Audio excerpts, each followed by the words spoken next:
Good morning. From the Heart, our morning daily devotional.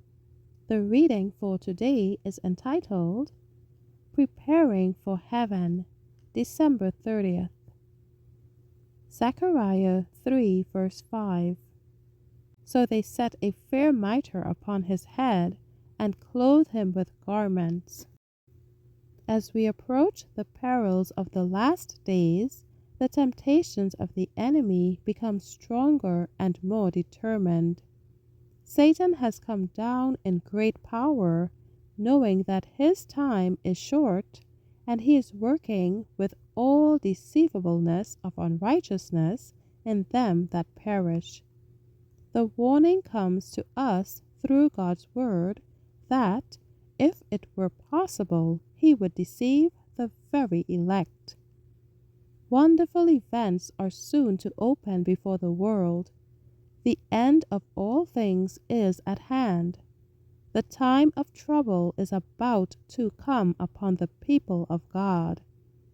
Then it is that the decree will go forth, forbidding those who keep the Sabbath of the Lord to buy or sell, and threatening them with punishment and even death if they do not observe the first day of the week as the Sabbath.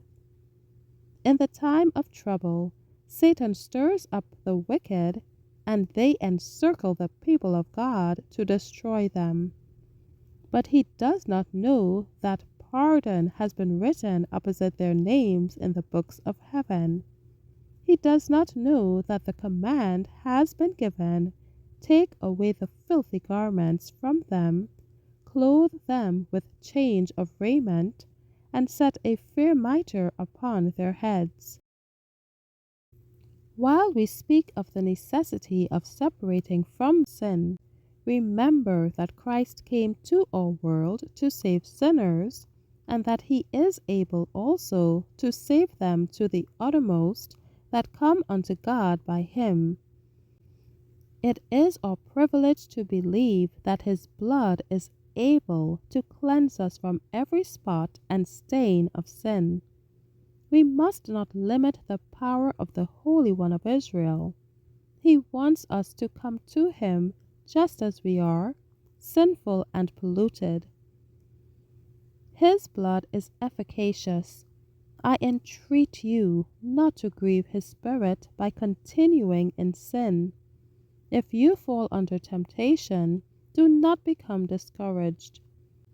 This promise comes ringing down along the line to our time. If any man sin, we have an advocate with the Father, Jesus Christ the righteous. I feel that for this one promise, a continual song of thanksgiving ought to go forth from the lips of mortals.